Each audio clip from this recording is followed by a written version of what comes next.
Good afternoon sir. Good afternoon. अरे लोग mic mute कर लीजिए। आयुषी आप अपना ऑन कर लीजिएगा माइक। सर आ गए। Ma'am, start kar. यस बिल्कुल। Good afternoon, everyone. It's a matter of great honor for all of us to have Mr. Ashutosh Tiwari, sir, who will be guiding us how to clear judicial service examination. Sir has scored rank 1 in Uttarakhand Judicial Services Examination, and also he has secured 7th rank in Uttar Pradesh Judicial Services Examination. Today, sir will be guiding us and telling her strategies how to clear Uttarakhand Judicial Service Examination. So, we, the students of Rama's Law classes, along with our mentor, Rama ma'am, heartily welcomes you, sir, to this session. Over to you, sir. Thank you so much. Thank you so much. So, am I audible to all or not? Yes sir. Yes sir. Yes sir, yes sir. आप सभी को नमस्कार and I must congratulate ma'am for giving me this platform to speak out. अच्छा, one thing I just wanted to know, when exactly your exams are scheduled? May I know it? अभी कोई date नहीं है sir अभी इसका, है सच? कोई date अभी नहीं आई है? नहीं अभी सर कोई डेट नहीं है। अच्छा, ये सभी जितने आपके मैम यहाँ स्टूडेंट्स हैं सभी लॉक कर चुके हैं? सभी का लॉक पूरा हो चुका है? Yes sir, yes sir, yes sir. Okay, तो अभी कितने दिन से आप लोग की प्रिपरेशन चल रही है? 1 साल हो गया? 2 साल? कितने दिन से चल रही है प्रिपरेशन? बताइए आप लोग बताइए। ड्यूरेशन सर मेरी तो इसी साल स्टार्ट हुई है। सर जी? 1 साल स्टार्ट हुई है। Sir there are some students जिनका लोग नए हैं सर है और कुछ स्टूडेंट्स हैं जो अभी भी प्रिपरेशन में हैं, न्यू इनरोल्ड हुए हैं, कुछ हैं जिनका 1 ईयर का कोर्स कंप्लीट हो गया है। अच्छा जी सर। राइट। अच्छा, उत्तराखंड के बारे में सबसे पहले मैं ये बता दूं कि उत्तराखंड का जो एग्जाम होता है उसमें दो पार्ट्स में है ये। फर्स्ट पार्ट में 50 नंबर के क्वेश्चंस रहते हैं, सेकंड पार्ट में 150 रहते हैं ना, आई गेस। और फर्स्ट पार्ट बहुत इंपॉर्टेंट रोल प्ले करता है आपके सिलेक्शन के लिए, क्योंकि this is an area which has no boundaries it seems. Present day का पेपर न्यूट्रलिटी हो गया, जो करंट लेजिस्लेशंस हैं, करंट लॉज हैं, करंट जुडिशियल प्रेसिडेंट्स हैं, कॉन्स्टिट्यूशन भी इसी में आ जाता है, आपका पॉलिटी भी आ जाती है। इस पोर्शन को आप लोगों को बहुत अच्छे से करना है। आई मीन कि कम से कम 45 प्लस आप लोग इसमें स्कोर करिए, तब जाके आपको एज मिलेगा बाकी सेकंड पार्ट में। सेकंड पार्ट का जो पेपर होता है that is traditional, CPC, CrPC. Contract नहीं है शायद ना? कॉन्ट्रैक्ट नहीं है, कॉन्ट्रैक्ट नहीं है। कॉन्ट्रैक्ट है? No sir, no sir. TPA है, ठीक है, आईपीसी है, सीपीसी है। Yes sir. तो सबसे पहले मैं बता दूं आप लोगों को अप्रोच क्या रखना चाहिए पीटी की प्रिपरेशन के लिए। उत्तराखंड का जो एग्जाम होता है, सीटें बहुत लिमिटेड है यहाँ पे जी, और आपको बहुत पर्टिकुलर रहना पड़ेगा ऑब्जेक्टिव क्वेश्चंस के लिए। आपको सारा सिलेबस बहुत एग्जॉस्टिवली कवर करना होगा और ये देखना है आपको कि जो पेरिफेरल एरियाज हैं आपके जो सिलेबस के या टॉपिक के, सब्जेक्ट के, उसको अच्छे से एनालाइज करिए कि कहाँ से क्वेश्चंस पूछे जा सकते हैं। और मेंस का जो फ्रेम ऑफ माइंड होता है और प्री का जो होता है वो थोड़ा अलग होता है। प्री में आपको बहुत ही ज्यादा फायदम करना है जो आपके पेरिफेरल एरियाज हैं। फॉर एग्जाम्पल, जैसे कि कॉन्स्टिट्यूशन अगर आप पढ़ रहे हो तो कॉन्स्टिट्यूशन में जो सेलिब्रेटेड टॉपिक्स हैं वो आपको सब अच्छे से पता है, जिसमें आपको लिखना है, जो आपको मेंस में करना है। लेकिन जो कुछ ऐसे टॉपिक्स होते हैं जहां से सिर्फ पीटी में क्वेश्चन पूछे जाते हैं। फॉर एग्जांपल, जैसे आपका पॉलिटी वाला एरिया जो हो गया, 0R क्या है, ठीक है, स्टार्टिंग सेशन क्या है, और मनी बिल क्या हो गया, फाइनेंस बिल क्या हो गया, इन दोनों में डिफरेंस क्या है, इन सबको आपको अच्छे से समझना है। राज्यसभा की, लोकसभा की प्रोसीडिंग कैसे होती है, कैसे उसकी कमिटीज कैसी होती है, कौन कौन सी कमिटीज उसमें होती है, कितने मेंबर्स उसमें होते हैं, इन सबको आपको पढ़ना पड़ेगा। ये आपको सिर्फ कॉन्स्टिट्यूशन की बुक से नहीं मिलेगा। आप, आई गेस कि मैम ने मटेरियल आपको दिलाए होंगे अच्छे से। एक पॉलिटी की आती है, स्पेसिफिक मैगजीन आती है वो पीडी की, उसको आप लोग ले लीजिए। उसमें ज्यादा नहीं, मुश्किल से 20-30 पेज जो पढ़ना होता है उसको अच्छे से समझ लीजिए, उसको पढ़ लीजिए। मुझे पता है कि मेरे टाइम पे 2013 में जब मैंने 14 में एग्जाम दिया था, तो फर्स्ट पार्ट में कम से कम 20 क्वेश्चन से पॉलिटी से सिर्फ से, और इसलिए पॉलिटी वाला एरिया आप लोग बहुत स्पेसिफिकली कवर करिएगा। और जैसे बाकी और जो प्रोविजंस हैं कॉन्स्टिट्यूशन के, जैसे जिनका बहुत सिग्निफिकेंट नहीं है, बहुत सिग्निफिकेंट नहीं है अपने आप में, वो उनके आर्टिकल नंबर याद रखिएगा, इस उसमें क्या है, इसमें क्या है, ठीक है ना। एक लिस्ट बना लीजिए, आप लोग सिनॉप्सिस बना लीजिए कि जो पेरिफेरल आर्टिकल्स हैं, जो लेस इंपॉर्टेंट आर्टिकल्स हैं, उनको आप भूलें नहीं। एग्जाम जाने से पहले उसको फिर से एक बार आप मगअप कर लें, देख लें, समझ लें, और यही अप्रोच आपको रखना पड़ेगा बाकी के सेकंड पार्ट में भी। सेकंड पार्ट में आपको जो पेरिफेरल एरियाज हैं सीपीसी सीआरपीसी के, जो कम इंपॉर्टेंट टॉपिक्स हैं, जो मेंस में नहीं पूछे जाते हैं, उनको आप छांटिए, उनको कवर करिए, उनको पॉइंट आउट करिए, उनको बार बार याद करिए। और इसमें फर्स्ट पार्ट में एक पेपर आपका टॉपिक है न्यूट्रलिटी का। न्यूट्रलिटी के लिए आप लोग कौन सी बुक रिफर कर रहे हैं, कुछ आप लोग को है इंफॉर्मेशन? Sir HO. अग्रवाल देख लीजिएगा, ठीक है। आप क्या मेरी आवाज आ रही है? जी सर। आप लोग न्यूट्रलिटी के लिए पढ़िए एच.ओ. अग्रवाल को, और पब्लिक इंटरनेशनल लॉ पूरा पढ़िए। कहाँ से पढ़ रहे हैं पब्लिक इंटरनेशनल लॉ आप लोग? सर वो एच.ओ. अग्रवाल सर की बुक ही परचेज करी सर अभी तो। बहुत लेंदी बुक है वो, मेरे हिसाब से पब्लिक इंटरनेशनल लॉ के लिए उसको मत रिफर करिए आप लोग। एक आपकी दिल्ली यूनिवर्सिटी की आती है वो दुक्की, जानते हैं आप लोग? जी सर। एके जैन बुक सर, एके जैन की दुक्की आती है, उसको आप लोग पूरा पढ़िए और 3-4 बार पूरा पढ़ डालिए। और उसमें जो इम्पोर्टेंट ऑब्जेक्टिव क्वेश्चंस का अप्रोच रखिएगा, तो आप उसको हाईलाइट भी करिएगा ताकि आपको रिवाइज करने में आसानी रहे। यूएन चार्टर पूछा जाता है, आपको जानकारी है आप लोगों को? यस सर, ये सब पढ़ाना है मुझे, अभी इन लोग का क्रैश एक स्टार्ट किया यूएन चार्टर वगैरह। हाँ, यूएन चार्टर को अच्छे से समझ लीजिए। उसमें सारे इंपॉर्टेंट जो टॉपिक्स है ना, उसका सिनॉप्सिस बनाइए। और जैसे आईसीजे भी खूब पूछेगा वो, और आईसीजे में जो प्रेजेंट जो आपके जजेस हैं, इंडिया को कौन रिप्रेजेंट कर रहा है, जैसे भंडारी साहब हैं, उनको अच्छे से देखिए, उनका टेन्योर कितना बढ़ा हुआ है और कब से ये हैं और कब तक रहेंगे, ये देख लीजिए आप लोग। और आपके प्रेजेंट चीफ जस्टिस कौन है वहाँ पे, और जो जुरिसडिक्शंस हैं आईसीजे के, उसको अच्छे से समझ लीजिए। ऑप्शनल क्लॉज क्या है, जो वॉलंटरी जुरिसडिक्शन क्या होता है, क्या कंपल्सरी जुरिसडिक्शन है, ये सब अच्छे से समझ लीजिए आप लोग। इसका प्रॉपर सिनॉप्सिस बनाएंगे तभी आप लोग अच्छे से कर पाएंगे। यूएन चार्टर की इंपॉर्टेंट आर्टिकल्स को आप लोग अच्छे से समझ लीजिएगा, और इंपॉर्टेंट आर्टिकल्स का एक लिस्ट बना लीजिए उसको, जैसे आप कॉन्स्टिट्यूशन में बना रहे हैं वैसे इसमें भी बनाइए, उसको याद करिए। बाकी और किसी का कोई डाउट हो तो बताइए। बहुत दिन हो गया एग्जाम दिए, मुझे थोड़ा सा भूल भी गया हूँ कैसे क्या क्या सिलेबस था, कैसे क्या है।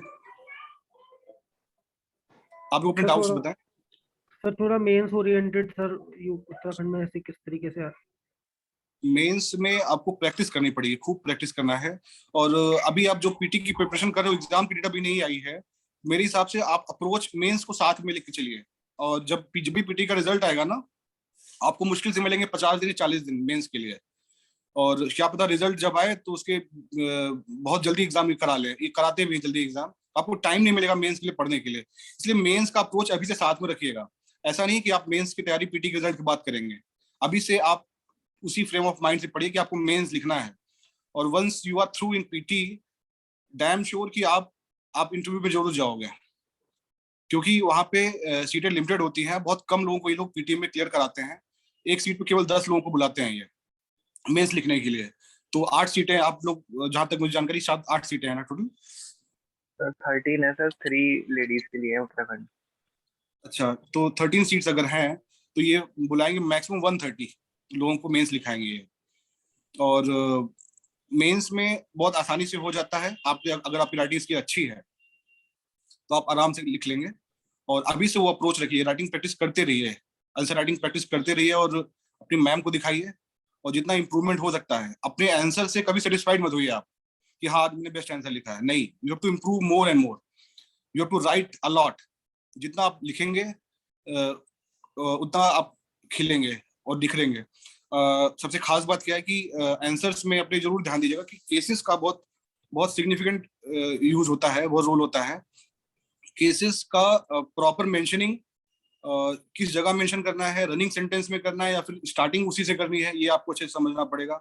ये आपको सिर्फ लिखने से आएगा। और जब भी पढ़ाई करिए, जब भी प्रैक्टिस करिए, तो बिल्कुल टाइम को ध्यान में रखते हुए कि टाइम कॉन्स्टेंट है, मुझे 5 मिनट में इतना आंसर लिख लेना है, ठीक है। और बहुत ही पंक्चुअल तरीके से पढ़ाई करिए और मेंस का अप्रोच अभी से रखिए साथ में। और किसी का कोई doubt? Sir, how to prepare for present day paper for mains? Ma'am present day paper, ma'am इनको आप कुछ देती हो, मटेरियल देती हो क्या इनको आप प्रेजेंट डे? नहीं सर, मैं बताती हूँ सर। मेरी जो लाइव क्लासेस होती हैं इनमें सर मैं एक्सप्लेन करके कंटेंट डिक्टेशन वगैरह मैं देती हूँ, एज सच पीडीएफ में प्रोवाइड नहीं करती। अच्छा, पीडीएफ नहीं देते हो? तो प्रेजेंट डे के लिए मेरा अगर अप्रोच उस समय क्या था तो मैं बताऊं, एक तो पीडी पढ़ता था मैं, पीडी आपका हो गया जीके के लिए, प्लस जो नए केस लॉज हैं, जो नए नए केसेस आ रहे हैं उसको मैं अच्छे से पढ़ता था, उनके नाम याद रखता था, क्योंकि ये लोग केस भी खूब पूछते हैं। आप पुराने पेपर्स उठा के देखिए कि इस केस में क्या बोला गया था, ये आपको ये समझना होगा, देखना होगा। बिल्कुल लेटेस्ट केसेस पूछते हैं ये लोग। और बाकी लीगल अवेयरनेस से संबंधित जो इश्यूज हो सकते हैं वो सब पूछेंगे। वो जो प्रेजेंट लॉज हैं, कौन से अभी लॉज इनेक्ट हुए हैं या कौन सा बिल पेंडिंग है, इस पे पूछ सकते हैं। और इनेक्टमेंट डेट क्या है ये सब पूछ सकते हैं। वो कमेंसमेंट डेट क्या है ये सब पूछ सकते हैं आप। तो उसी फ्रेम ऑफ माइंड से पढ़िए इसको। प्रेजेंट डे पेपर को बिल्कुल लीगल अप्रोच रखिए कि लॉ से संबंधित चीजें ही पूछेंगे वो आपसे इसमें, इस टॉपिक पे। सर रीसेंट केस और जजमेंट के लिए कोई बुक प्रोवाइड करेंगे आप? प्लीज कोई सजेस्ट कर दीजिए बुक जजमेंट राइटिंग के लिए। जजमेंट राइटिंग के लिए जजमेंट राइटिंग को बहुत इशू मत बनाइएगा, क्योंकि जजमेंट जो ये लोग एग्जाम में पूछते हैं ना, उसका एक सेट पैटर्न होता है। और एग्जाम में जाने से पहले 1 दिन पहले 2 दिन पहले अगर आप प्रैक्टिस कर लोगे, फ्रेम खाली समझ लो कि फ्रेम कैसा होता है जजमेंट का, तो आपको प्रॉब्लम। इसके लिए कोई बुक आपको कंसल्ट करने की जरूरत नहीं है। मेरे पास बहुत आपके मॉडल जजमेंट्स पड़े हुए हैं, मैं मैम को भेज दूंगा, आप लोगों को वो दिखा देंगी, तो उससे आपको फायदा मिल जाएगा। And sir recent judgement and cases के लिए। अच्छा, रिसेंट जजमेंट ऑफ केसेस के लिए मैम, राहुल पे हम लोग जब पढ़ते थे तो एक सर मैगजीन देते थे, याद है आपको? जी हाँ। जी। वो मैगजीन भी बहुत इंपॉर्टेंट है, क्योंकि उसमें केसेस मिल जाते हैं, लेटेस्ट केसेस। वो मैगजीन अगर मिल पा रही है, नहीं मिल पा रही है, तो आपको क्या लाइव लॉ वगैरह कंसल्ट करते हैं आप लोग? क्या सर देखते हैं? लाइव लॉ ऐप वगैरह कंसल्ट करते हैं? जी सर। बार एंड बेंच एक है, उसको देख लीजिए करिए, उसमें केसेस लाइव लॉ तो।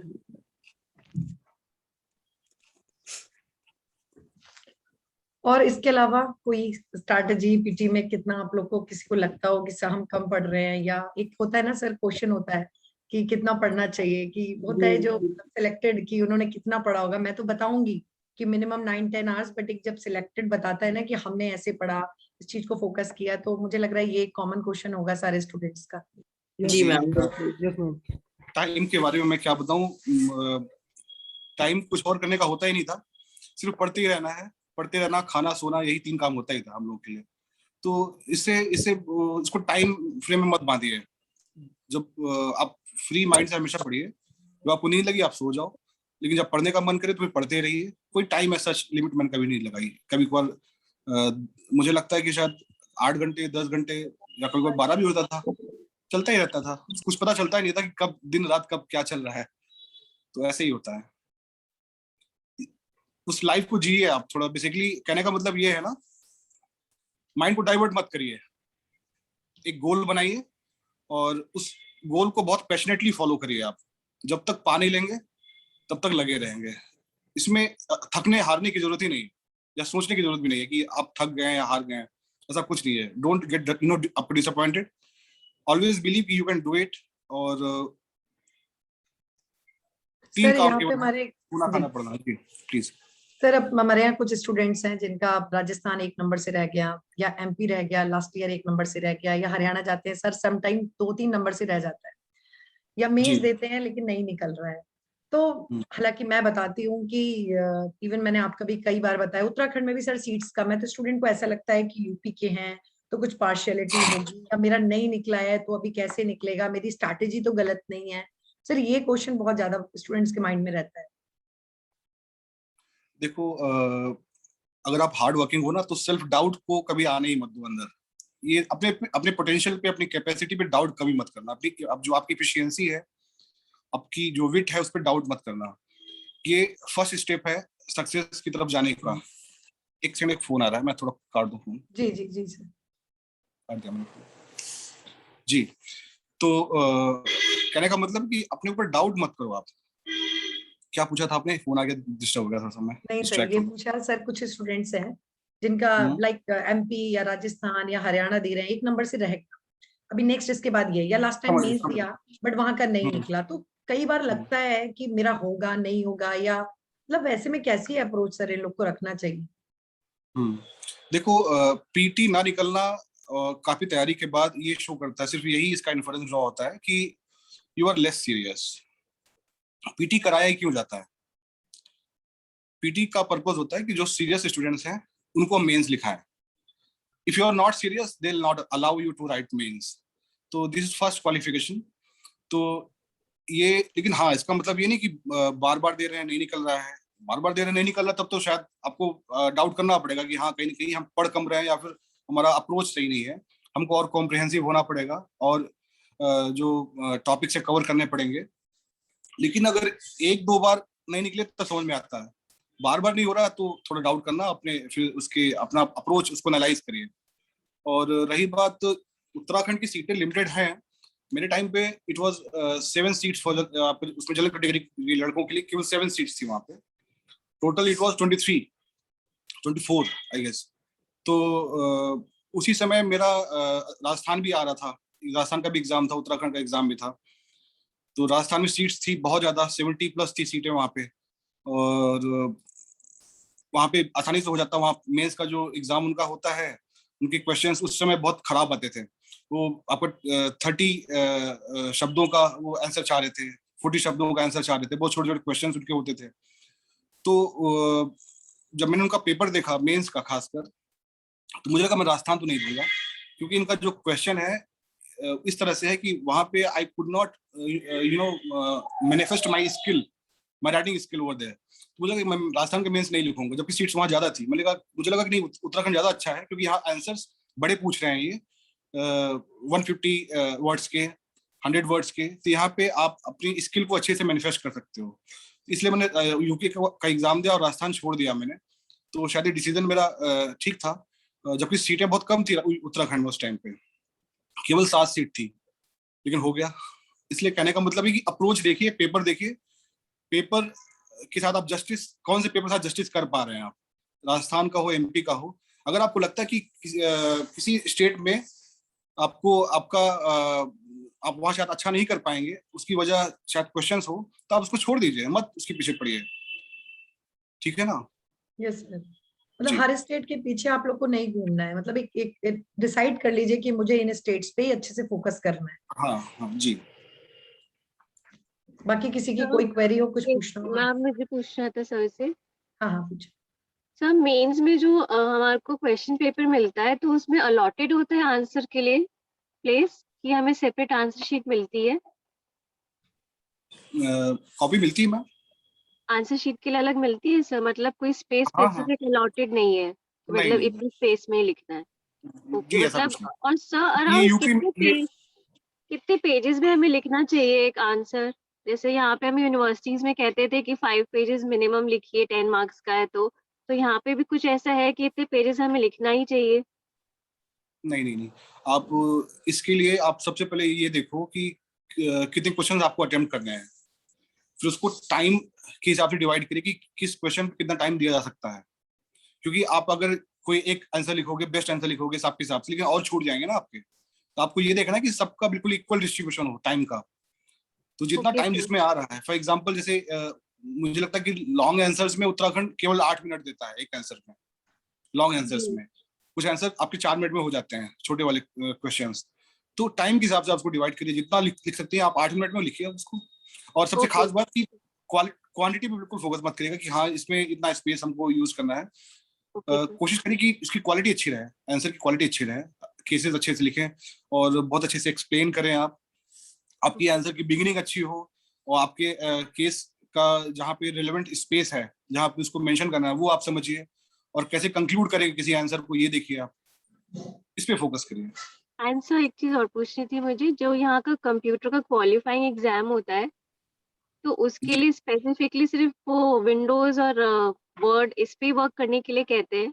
तो हाँ वो हाँ भी क्वालिफाई करना जरूरी है ना सर यहाँ पे?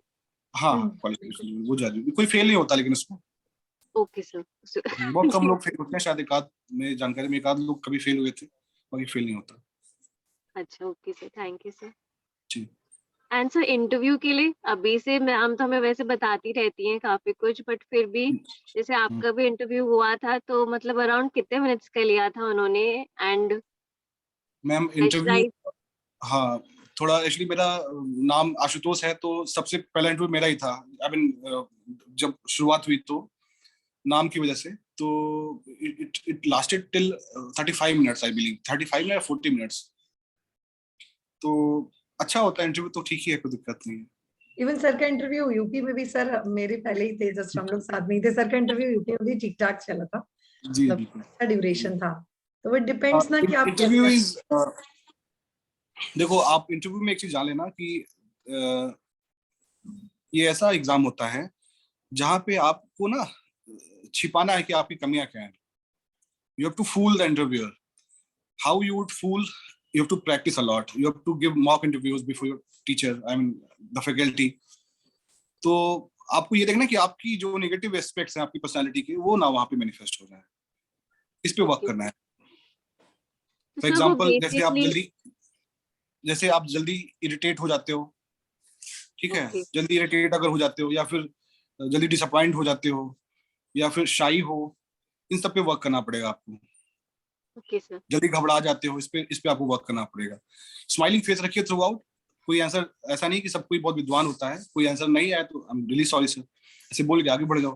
लेकिन कोई आंसर नहीं आता, उस पे आप जबरदस्ती उस पे मतलब कि पिल पड़े हो कि नहीं ये जवाब देना है मुझे इस पे, क्योंकि मुझे इम्प्रेस करना है, तो दिस इज बैड।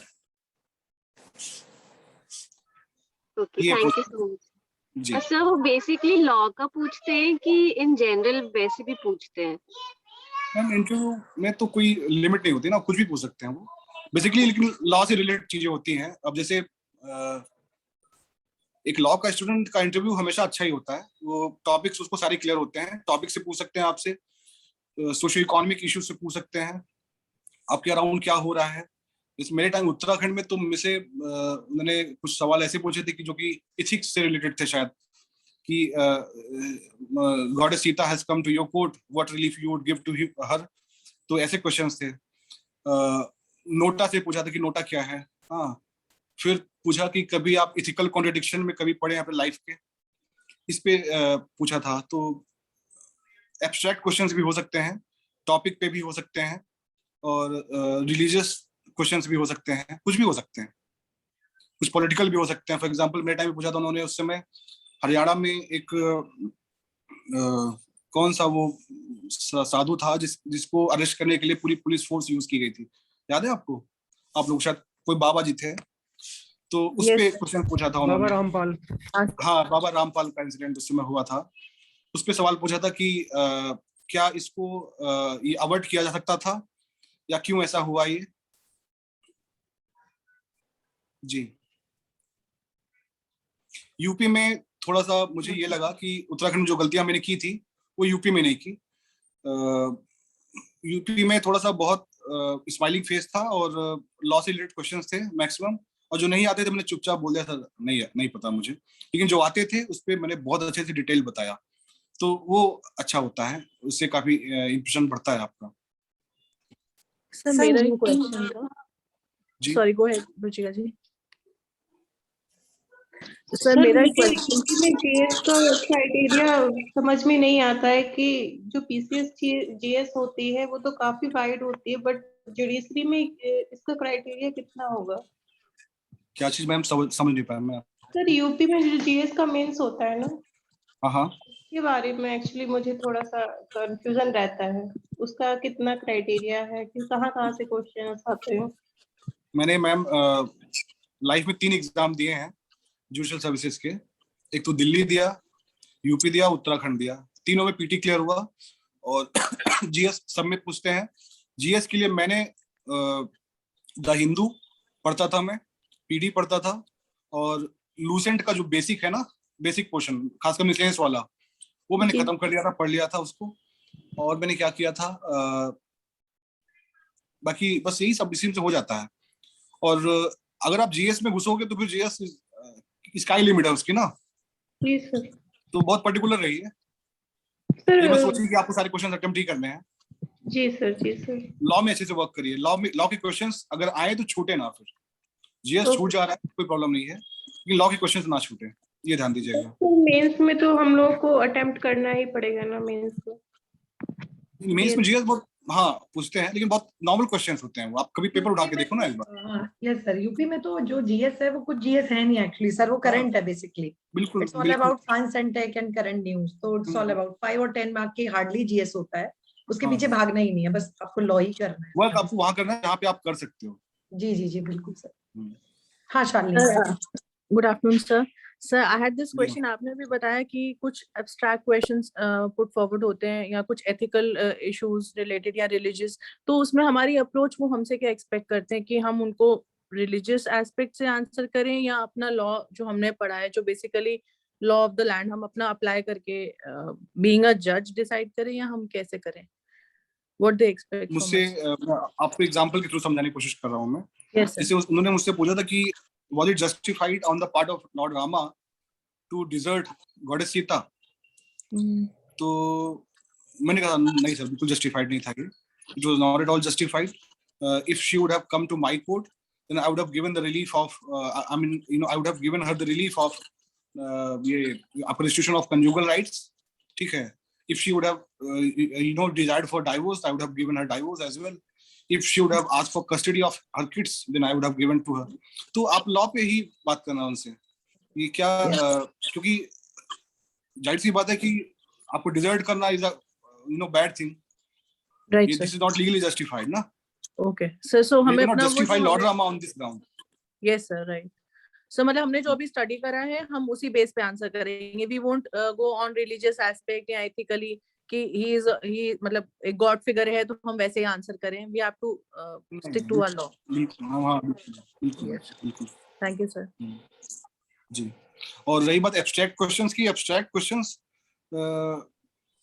सभी को फंसाते हैं, किसी एक को नहीं।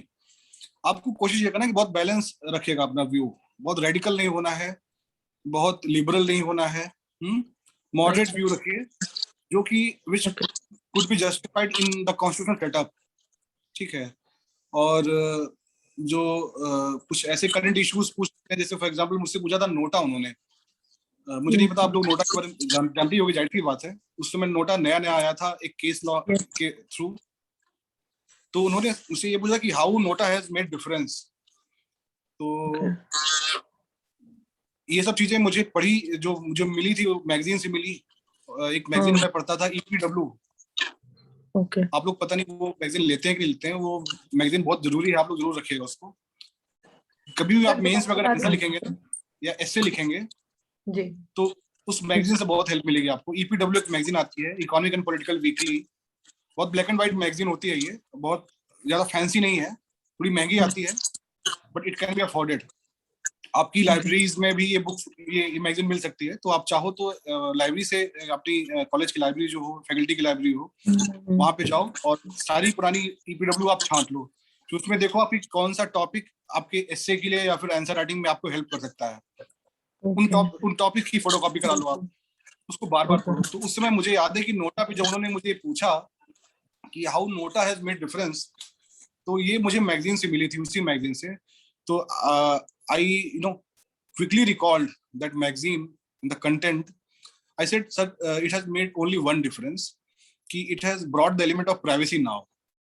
Earlier there was no privacy of person casting, casting invalid votes, or by not going to the polling booth. I mean, you could have exercised your right not to vote by not going to the polling booth or by casting invalid votes.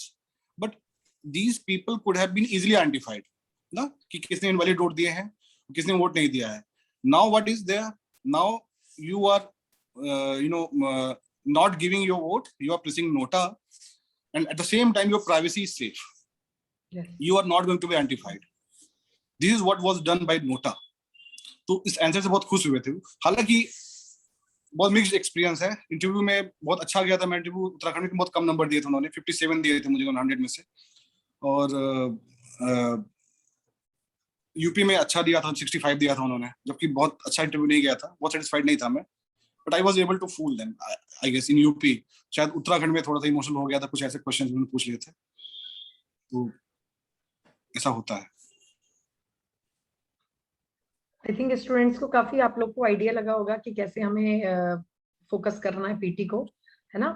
समझ गए हो आप लोग sir के according? देखो हम लोग class में तो देखते ही हैं, वो सारे टॉपिक मेंस के लिए इंपॉर्टेंट नहीं होते हैं, और जितना क्लास में पढ़ाते हैं वो भी सफिशिएंट नहीं है ना।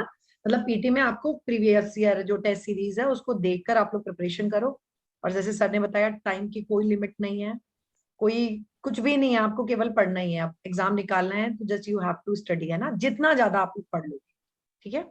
Ma'am I have a question. हाँ स्वाति यस पूछ प्लीज। लीजिए। Good evening sir. Yes sir last year जैसे उत्तराखंड में सर क्वेश्चन आए थे, एक पार्ट के 15 मार्क्स के थे, तो 15 15 30 जैसे मार्क्स के सर उसमें पॉइंट्स वाइज सर सही रहता है या पैराग्राफ्स? मैं और समझ सर नहीं पाया। कितना लिखना, क्योंकि स्वाति जैसे माफ अगर करो। हमें कंटेंट याद नहीं आ रहा है, हमें इतना ही याद आ रहा है कि हमें 2 पेजेस लिखा या कितना लिखा, तो सर उसमें कितना? समझ नहीं स्वाति पाया आपका question, I am question really sorry. Question repeat sir करिए जैसे स्वाति। उत्तराखंड के सर मैंने मेंस के क्वेश्चंस देखे थे, तो सर उसमें 15 मार्क्स का सर क्वेश्चन था, 15 मार्क्स का एक क्वेश्चन, तो सर हमें उसमें कितना लिखना चाहिए सर, पैराग्राफ्स और पॉइंट्स में?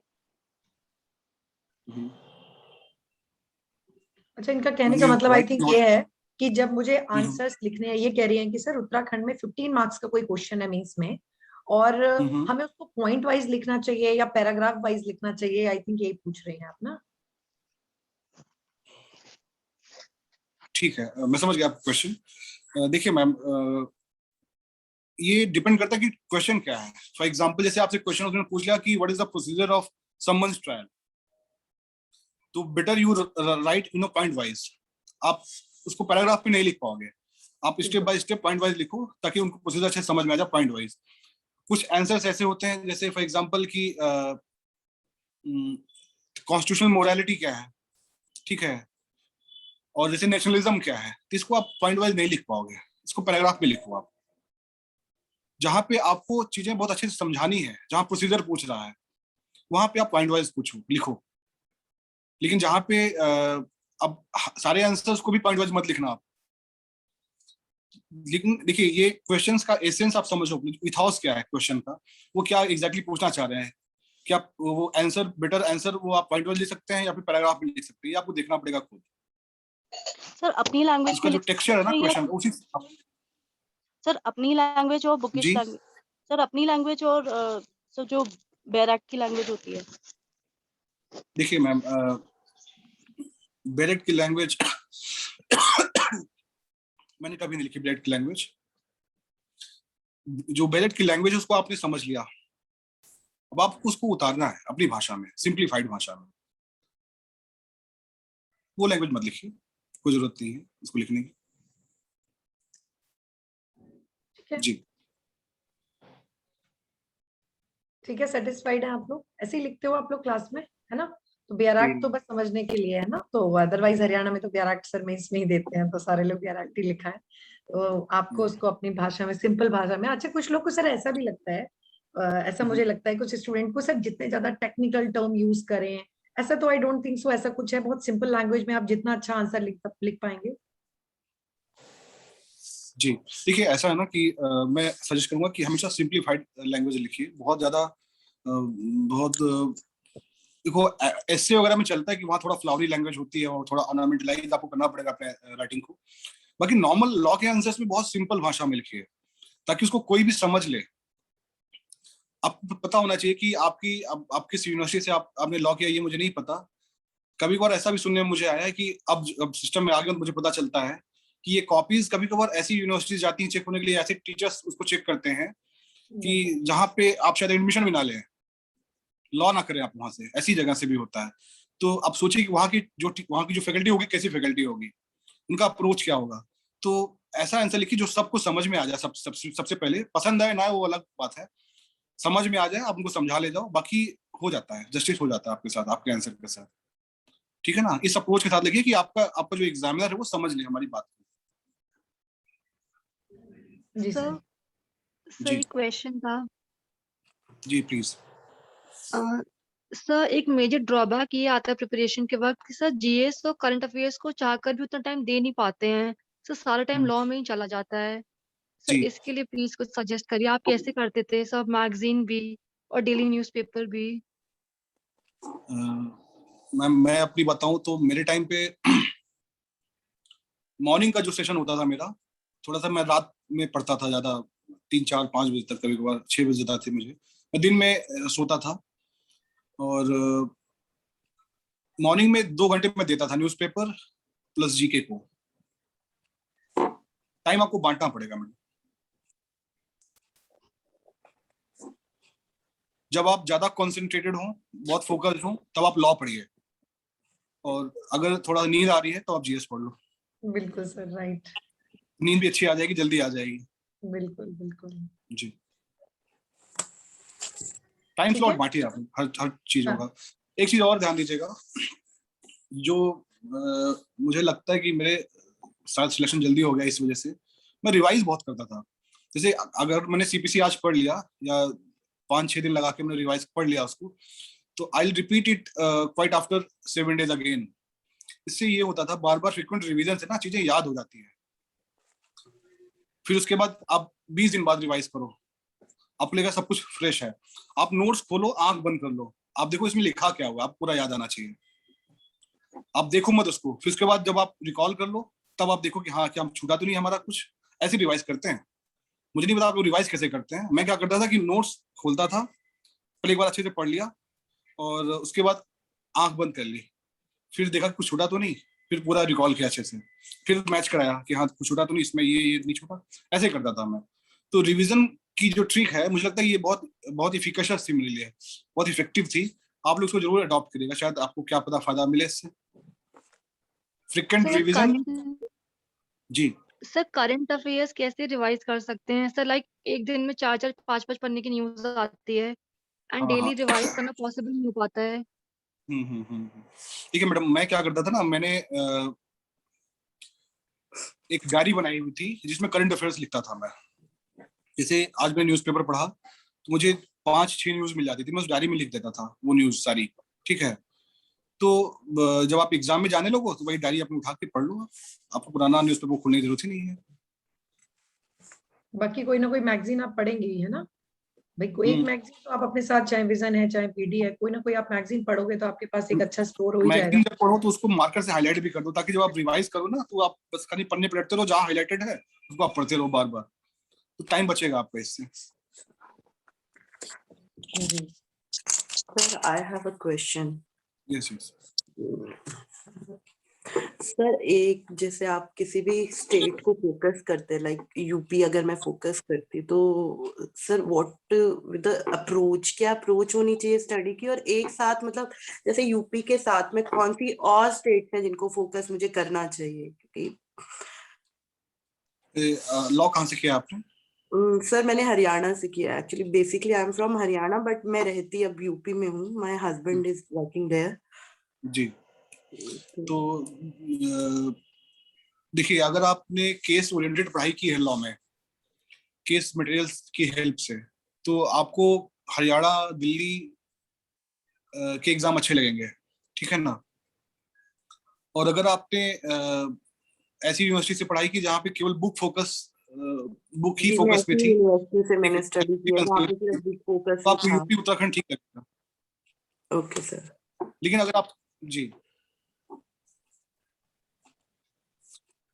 सर यूपी के मेंस राइटिंग के अप्रोच क्या होने चाहिए सर? जैसे लोकल लॉ है, एसे, प्रेसी राइटिंग, इस चीजों को सर कैसे डिवाइड करें? और सब्सटेंटिव लॉ का पेपर है, उसमें सर कई सारे माइनर एक्ट्स भी हैं सर, पार्टनरशिप वगैरह, तो क्या सर सब पे फोकस करें बराबर, या फिर कॉन्स्टिट्यूशन और मेजर पार्ट्स पे ज्यादा स्पेसिफिक रिलीफ और टॉट्स वगैरह पे सर? तो सर इसके बारे में कोई स्ट्रेटजी बताइएगा थोड़ी सी कि किस तरह से, और सर आंसर्स किस तरह से बेसिकली फ्रेम करें?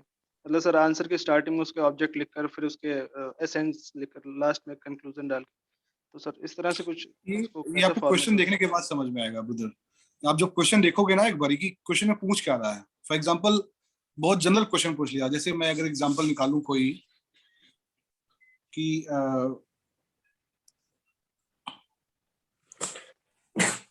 क्वेश्चन बताइए आप। सर आप कौन what सी are जैसे सर fundamental apart से- rights? मान लीजिए सर आर्टिकल 12 पे fundamental पूछ लिया rights. Suppose basically. हाँ, सपोज आर्टिकल 21 उसने पूछ लिया, कुछ पूछा क्या कि ड्यू प्रोसेस क्या है, व्हाट इज ड्यू प्रोसेस, ठीक है। तो यहाँ पे आपको ऑब्जेक्ट पॉलिसी लिखने की जरूरत नहीं है, यहाँ पे आपको आउटराइटली यूएस कॉन्स्टिट्यूशन पे जाना है, वहां ड्यू प्रोसेस क्या उसको समझाना है, and how it has been borrowed to India with the help of the case laws, Maneka Gandhi specifically, ये आपको बता देना है, ठीक है ना। यहाँ पे आपको ऑब्जेक्ट पॉलिसी लिखने की कोई जरूरत नहीं है, टू द पॉइंट लिखिए आप।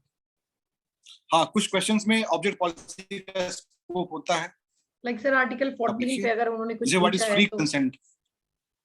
जी सर। हाँ जी जी जी, आर्टिकल 14 पे क्या पूछा? मैं कह रही हूँ सर अगर आर्टिकल 14 पर अगर कुछ वो इक्वालिटी से डायरेक्टली कुछ पूछ रहे हैं तो हम वहां पर बता सकते हैं कि उसमें थोड़ा सा हमने 1-2 लाइनर कुछ ऑब्जेक्ट बता दिया, या आर्टिकल 17 पर ही पूछ लिया तो we have to, I think we have to specify the rational behind article 17 and 14। हाँ हाँ। सर एक चीज और पूछनी थी कि ऐसे वगैरह सर जनरली कैसे टॉपिक्स पे पूछे जाते हैं, आई मीन रिसेंट पे पूछे जाते हैं या कोई सोशल इशू कुछ ऐसा सर जो यूपी के लिए सर? मैंने एक नोट्स बनाई हुई थी एसए की। बेसिकली वो नोट्स नहीं थी, उसमें हम जॉटिंग्स लिखते थे कि फैक्चुअल जो फैक्ट्स होते हैं ना किसी टॉपिक का। फॉर एग्जांपल विमेन एम्पावरमेंट पे मैंने एक बना रखा था, तो उस पे जितने फैक्ट्स होते हैं उसको मैं लिखता था। तो जब भी फीमेल रिलेटेड कुछ अगर ऐसे पूछता है जहाँ पे वो फैक्ट्स फिट हो सकते हैं, मैं वहां डालता था।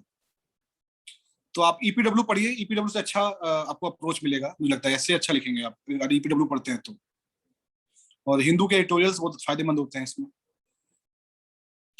टॉपिक्स बांट लीजिए कि सोशल इश्यूज पे कितने टॉपिक्स हो सकते हैं और इकोनॉमिक इश्यूज पे कितने हो सकते हैं जहां आप लिख सकते हैं। कुछ लीगल इश्यूज देख लीजिए, जेंडर न्यूट्रलिटी पे देख लीजिए, चाइल्ड डेवलपमेंट पे देख लीजिए। जी सर। जी सर प्रीवियस ईयर के पेपर्स लगाने पे सर कितनी हेल्प मिल जाती है, क्योंकि सर मैंने देखा था जीएस में काफी ये था कि प्रीवियस ईयर के क्वेश्चन रिपीटेड थे सर। सिर्फ प्रीवियस ईयर के पेपर, हाँ ठीक है, रखना चाहिए, करना चाहिए उसको, करना चाहिए, बार बार प्रैक्टिस करना चाहिए। Sir what is the best approach for study कि अगर आप एक दिन में पढ़ाई कर रहे हो तो कितने आपको सब्जेक्ट कवर, जैसे मतलब एक दिन में आप 3 सब्जेक्ट लेके चल सकते हो कि आईपीसी ले लिया आपने, कॉन्ट्रैक्ट, एक आप सब्सटैंशियल उठा लो, एक प्रोसीजर, इस तरह स्टडी करनी चाहिए, या एक ही आपको लॉ पे एक दिन में एक ही लॉ पे फोकस करना चाहिए, साथ में जीएस कर लिया, जीके कर लिया और एक ही आप लॉ को उठा के पढ़ें, या मतलब साइमल्टेनियसली आप 2 या 3 लॉ पढ़ सकते हैं एक दिन में और उनके आवर्स आप डिवाइड कर दीजिए कि 3 घंटे मुझे सीआरपीसी पढ़ना है, 2 घंटे मुझे कॉन्ट्रैक्ट पढ़ना है, या 2 घंटे मुझे कॉन्स्टिट्यूशन पढ़ना है और 3 घंटे मुझे जीएस जीके और करंट पे देना है। Sir that is the best approach और इधर I should take only 1 subject a day?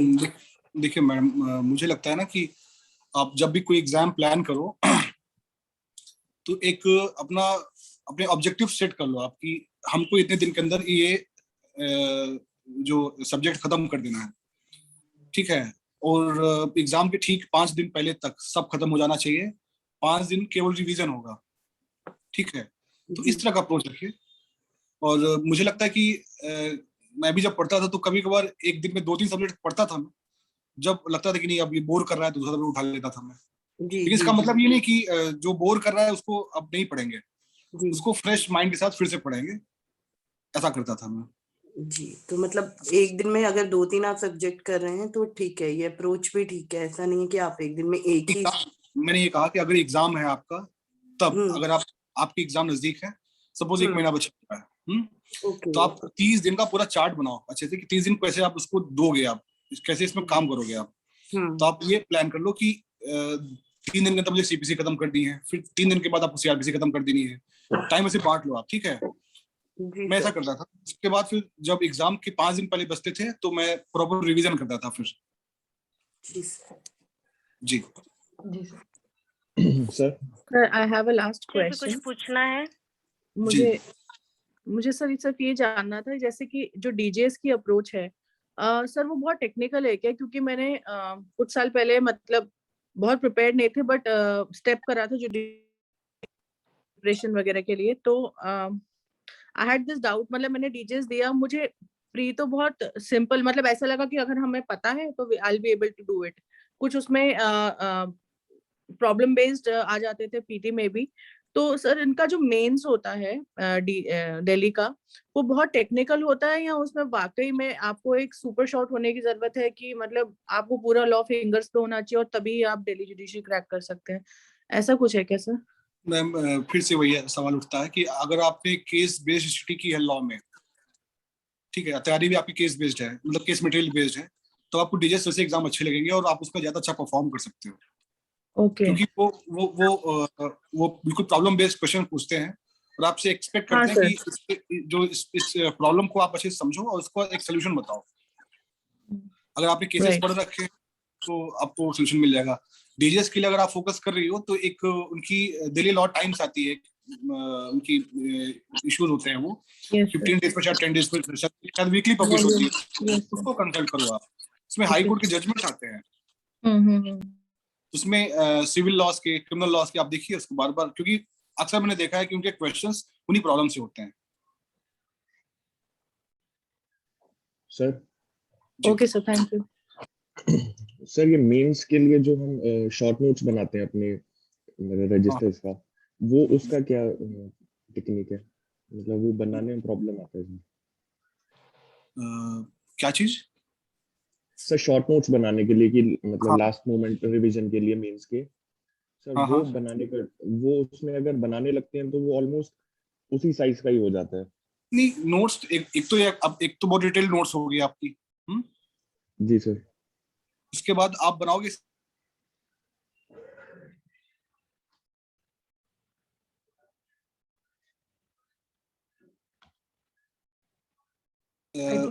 मुझे शायद मैं पता नहीं समझा नहीं पा रहा हूँ। सिनॉप्सिस समझते हैं आप लोग क्या है?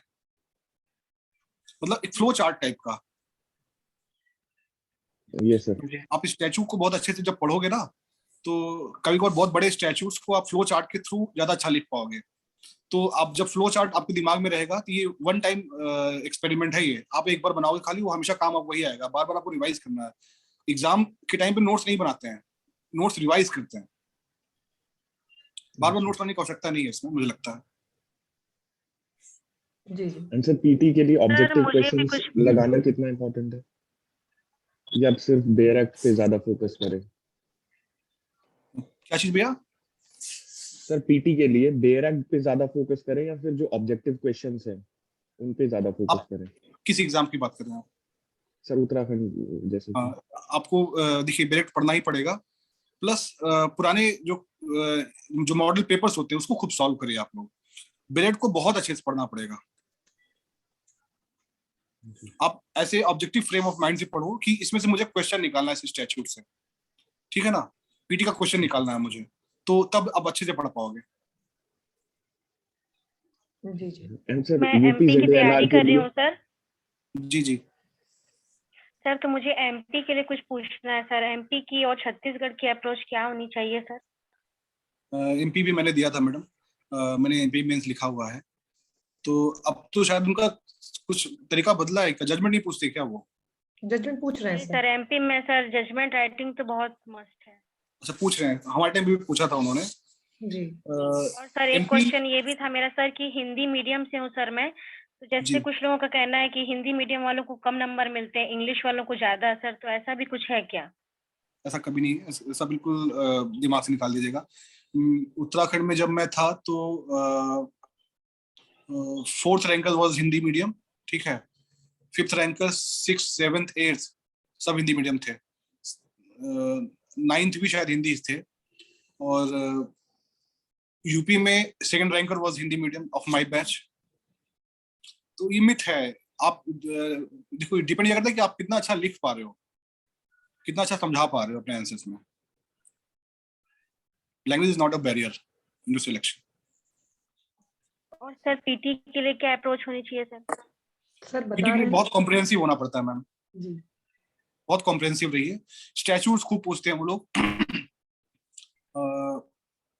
बहुत छोटे छोटे टॉपिक्स जो आपको लगता है कि इग्नोर करने वाले टॉपिक्स होते हैं मेंस में खासकर, उन टॉपिक्स पे अच्छे से आप लोग काम करो। मैं बता रहा हूँ सिलेक्शन वहीं से होते हैं।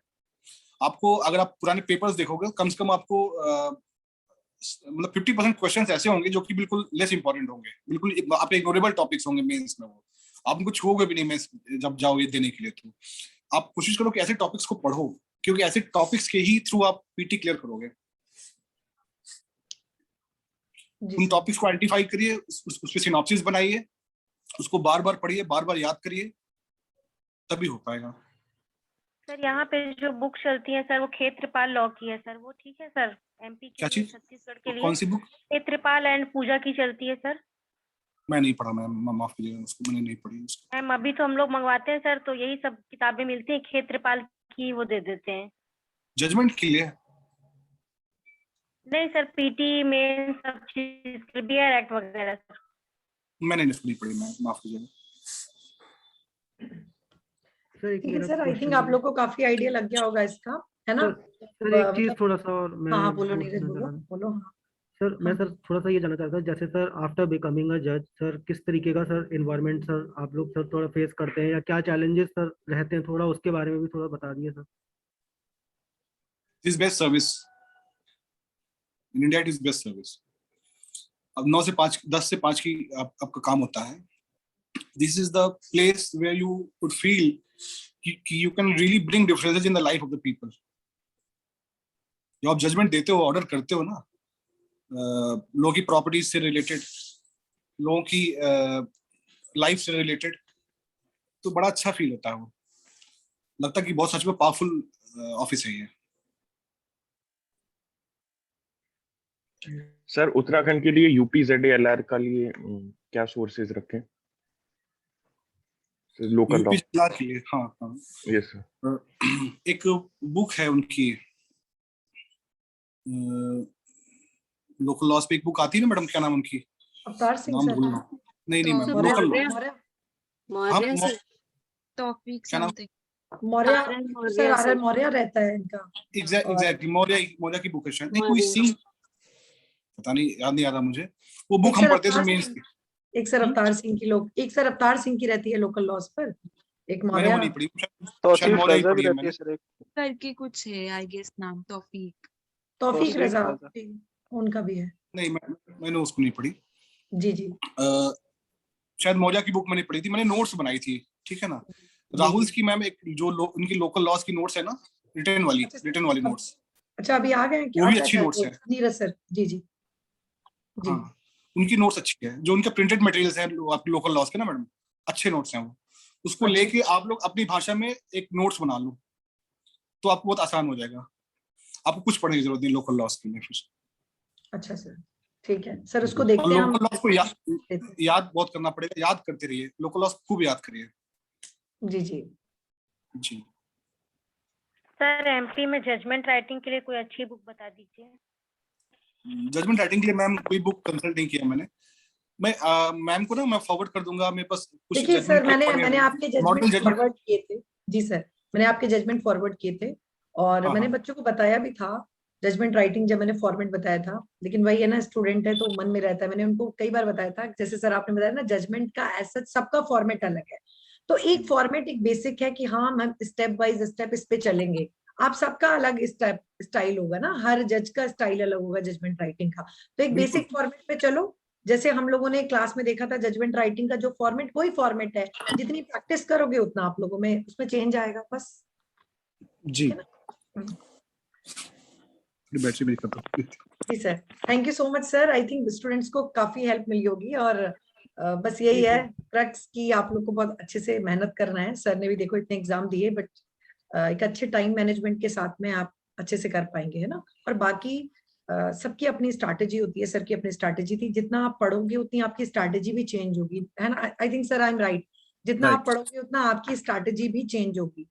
तो इट्स ऑल अबाउट कि आप कितना टाइम देते हो। और मतलब हमें गाइडेंस मिला है टॉपर से, मतलब he got the first rank. तो आई थिंक ये जो पॉइंट सर ने बोला ना कि मेंस में जितने टॉपिक हम पढ़ते हैं उसके अलावा आप जो चीजें छूट रही हैं उन पे ज्यादा टाइम दो, वो डेफिनेटली आपको हेल्प करने वाला है। आप वैसे व्याराक को पढ़िए और एमसीक्यू लगाइए, बस काफी है, more than enough. Thank you sir, thank you so much. Exam के लिए बहुत पॉजिटिव होके मत पढ़िए, बहुत प्रेशर दिमाग में मत डालिए कि हाँ एग्जाम निकालना ही निकालना है। निकलना तो ऊपर वाले के हाथ में है ना। बस अपनी तरफ से ऑनेस्टली वर्क कर दो, बस आप अपना 100% दे दो एग्जाम में, बस ये इंश्योर कर लो। एग्जाम निकले ना निकले ये ऊपर वाले के हाथ में है। निकले तब भी ठीक, नहीं निकले तब भी मान लो ठीक ही है, कोई और कुछ लिखा होगा फेट में। जी सर। बहुत पॉजिटिव मत हुई है। हाँ, पॉजिटिव हुई है तो टाइम को लेके, अपनी मेहनत को लेके, कि मुझे करना है, इतने समय के अंदर कर लेना है। जी सर।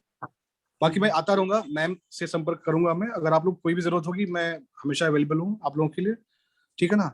आंसर राइटिंग पे जब आप लोग मैम काम करिएगा ना तो मुझे बताइएगा, तो मुझे लगता है कि मेरे पास कुछ अच्छे आंसर्स पड़े हुए हैं, मैं आपको उनको दे दूंगा तो शायद उनको हेल्प मिलेगी। जी सर, जी सर, डेफिनेटली। जी sir, thank you so much. Thank you so much. Thank you so much, sir. Thank you sir. Thank you sir. Thank you sir. Thank you so much. आप सभी को बहुत सारी शुभकामनाएं एग्जाम्स के लिए। Thank you sir. Thank you sir. धन्यवाद। Thank you sir. नमस्कार। नमस्ते।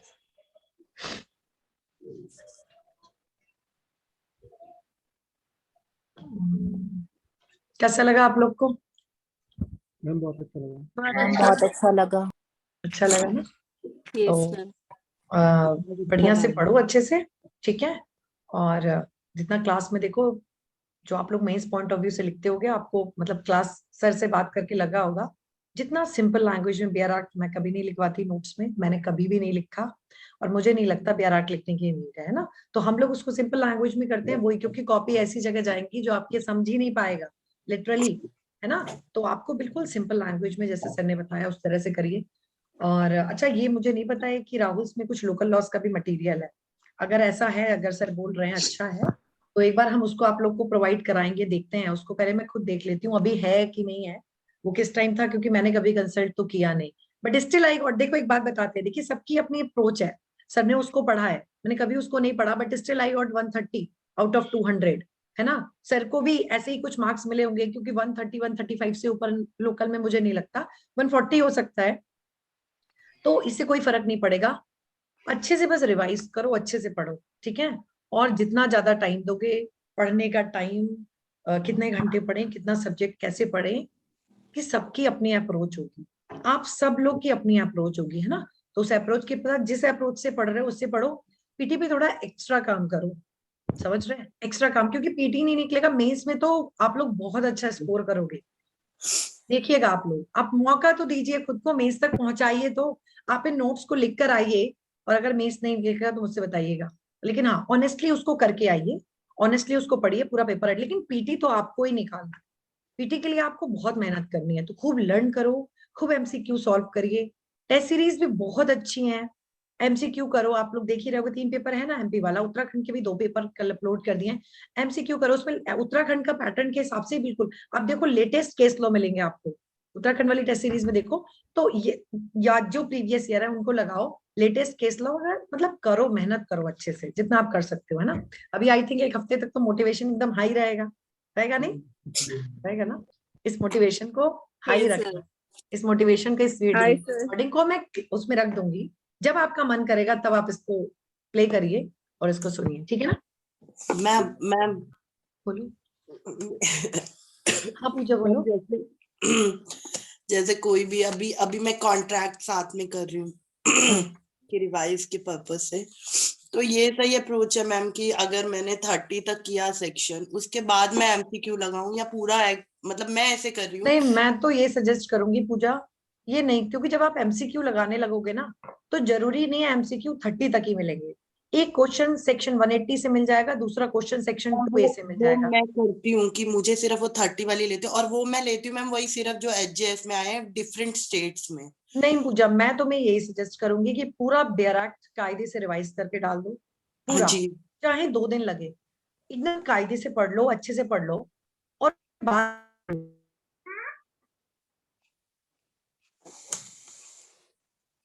मैम का हैंग हो गया है। मैम हैंग हो गए। तब बोल देती हूँ, अभी आवाज आ रही है मेरी? जी मैम। मैं कह रही हूँ मतलब इतनी जल्दी करने की कोई नीड नहीं है, पूरा बैराक्ट अच्छे से लर्न कर लो, अच्छे से अपनी तरफ से एकदम बोलो कि हाँ मैंने पूरी तरह से अपना रिवाइज कर लिया, उसके बाद MCQ उठाओ। मतलब बेस्ट अप्रोच है कि मैं पूरा पहले एक्ट को रिवाइज करूं, उसके बाद मैं MCQ लगाऊं। उसके बाद प्रीवियस ईयर ही लगाऊं मैम, या मतलब जैसे जितना स्टेट में HJS में आया वो भी लगाऊं, या जो जे में आया?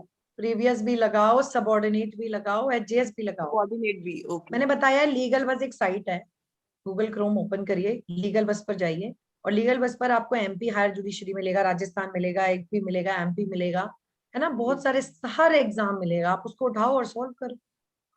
जी मैम एमपी का आज आया है, आपने देखा 2 कैंडिडेट उन्होंने नहीं लिए। क्या एचजीएस का आपने देखा मैम, आज नोटिफिकेशन आया है ना, एमपी वाला हायर जुडिशरी वाला 2 कैंडिडेट थे जो मेंस में गए थे, उन्होंने सिलेक्ट नहीं किया कि इसी क्राइटेरिया के उनकी मेरिट नहीं बनी। तो तो एमपी में तो इस तरह होता ही है मैम, क्योंकि हाँ, मुझे भी, मैं पहले यही सोच रही थी कि चलो यूपी का बहुत टाइम हो गया, आएगा नहीं, पता नहीं 1 साल लग जाए। तो मैंने मैं 2 दिन पहले भी डिस्कस किया था, एमपी एचजीएस तो खाली जा रहा है कितने टाइम से। हाँ वही, वो लोग लेते ही नहीं है मैम अदर स्टेट। देखिए उसका पता नहीं क्या रीजन है, लेकिन उनके यहाँ हर पेपर को क्वालिफाई करना इसेंशियल है ना, हर पेपर को आपको क्वालिफाई करना है। तो वहां पे क्या होता है, किसी एक पेपर में क्वालिफाई ही नहीं कर पाओगे, अगर आपने दूसरे पेपर में बहुत अच्छा परफॉर्म कर दिया, लेकिन आप किसी पेपर में क्वालिफाई ना कर पाए, तो वो आप फिर कोई एक स्टूडेंट भी वहां पे कर नहीं पाता है, इतना टाइम हो गया। हाँ ऐसा हो रहा है तो क्या ही, इस पे तो हम क्वेश्चन नहीं उठा सकते, ये तो स्टूडेंट ही उठा सकते हैं, रिट विट लगाएं, कॉपी अपनी चेक कराएं,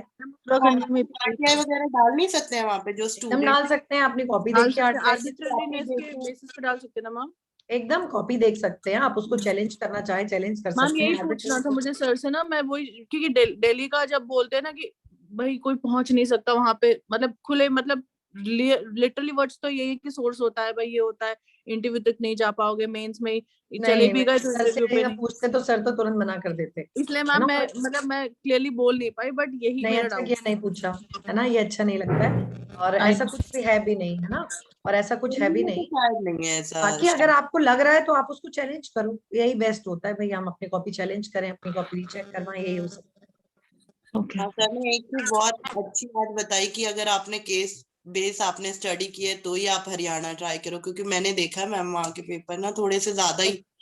हाँ तो हमारे कॉलेज में, मेरी दिल्ली यूनिवर्सिटी वहाँ थी ना आईपी, इसलिए अब जैसे वहाँ पे यूपी है, हम सॉल्व हमारे कर यहाँ पा तो रहे। केस बेस्ड है ही नहीं, केस का नाम तो नहीं है, पूरा टीचर पढ़ा के चले जाए, कहो एक कॉन्ट्रैक्ट पूरा पढ़ा दें और मोरी बीबी का केस ही ना पढ़ाएं, लखनऊ यूनिवर्सिटी का हमारे मैम बहुत केस आते थे, इसलिए लॉ से वो हो गया कि केस नहीं याद हो रहे, केस नहीं याद हो रहे।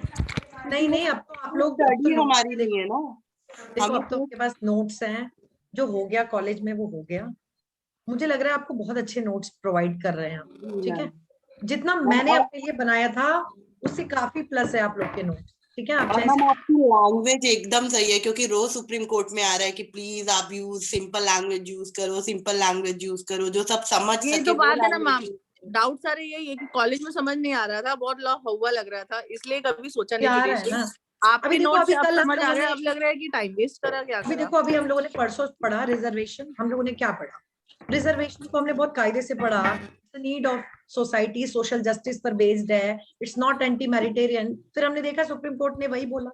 तो अगर मेरी अप्रोच ठीक है ना, मैंने अगर ये टर्म लिखे हैं अपनी कॉपी में, विश्वास मानिए आपको बहुत अच्छे मार्क्स मिले, है ना, तो वो चीजें आपको दिखेंगी, वो चीजें दिखती हैं, और बस पढ़ो, अपने नोट्स कायदे से पढ़ो, है ना, अच्छे से पढ़ाई करो। हाँ बोलिए। प्लस बुक ना,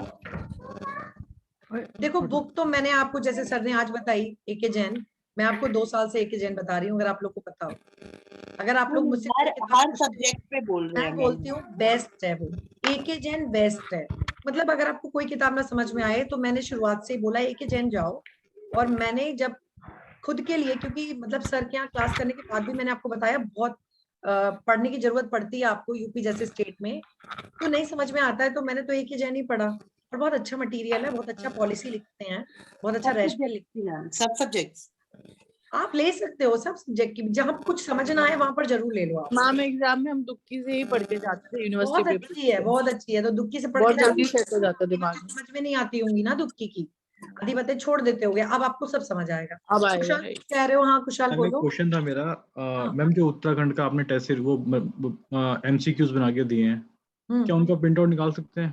उसमें ऑप्शन आ रहा है? नहीं आ रहा ना, कुछ भी नहीं आ रहा। अच्छा, तो मैम उसके वो लिए फोन में काम ना, करते हैं हम, फोन में कुशाल, बैठे रहना बड़ा मुश्किल हो जाता है। हाँ देखो मैं एक काम करती हूँ, उसके लिए मैं बात करती हूँ ऐप पर, और मैं अपना ये पूरा मटेरियल ही एक करा के एमपी एंड उत्तराखंड एक कंबाइंड बना के इसका कुछ करती हूँ मैं अमेजोन के थ्रू, उसमें कुछ ऑप्शन है ना, तो ऐसा कुछ ऑप्शन कुछ करते हैं, क्योंकि उसमें तो ऐप में नहीं होगा, ये आप सही कह रहे हो। हाँ, क्योंकि मैम हमने तो सिर्फ यूके का लिया है, उत्तराखंड का ही ठीक लिया है, है। हाँ तो हम उसका कुछ करते हैं कुशाल, है ना, बात करते हैं कि कैसे करके आप लोगों तक वो मटेरियल पहुंच जाए। हाँ, जिसमें यही बात मुझे भी लगा है पूछनी आपका थी। वाटरमार्क है रमा लॉ क्लासेस का, तो मैम जिन्होंने प्रिंट भी अगर पेमेंट हम वगैरह लेंगे करी आई है डोंट उनके थिंक अगर मेल हो जाए, पीडीएफ कुछ मेल हो जाए ना उनके पास। या दैट्स ठीक है ठीक है, मैम एक यही इसको मैं इशू फेस करती हो रहा है काफी टाइम से। ओके ओके ठीक है कुशाल, हम करते हैं इसको, आज शाम तक ही बात करते हैं, ठीक है। Thank हो you, सकता है आज thank तो you. संडे, अब कल ही बात हो नो पाएगी, ठीक है। इशू तो मैम, उसका मैं मैम 1-2 दिन का टाइम ले लो, पर हाँ इसको मैं आप कर देती हूँ उसको, तब तक जितना है तब तक आप उसको करो, मैं इसका हाँ, मैम। कुछ ना कुछ मैम सोल्यूशन। मैं भी बस Sure, यही sure. पूछ रही थी मैम, वो बहुत टाइम टेकिंग है कि पहले क्वेश्चन लिखो और फिर आंसर्स बनाओ, तो मैम मैम यही अगर मैंने उसका आपसे प्रिंट कहा था मैम, क्योंकि लेने का कुछ समझ ही नहीं आ रहा मैं क्या करूँ उसको, एक तो नहीं जूम ठीक है, करके मैं देखूं करती हूँ फोन इसको पे। कुछ ना कुछ, ठीक है, टेंशन नहीं लो, इसीलिए हम, है ना मैम इसलिए मैं कुछ बोली नहीं थी, मुझे लगा मैंने मैम को बता दिया, मैम कुछ करेंगे ही, क्योंकि वो नहीं ठीक बिल्कुल नहीं हो रहा कि करेंगे, क्या करूँ मैं इसको।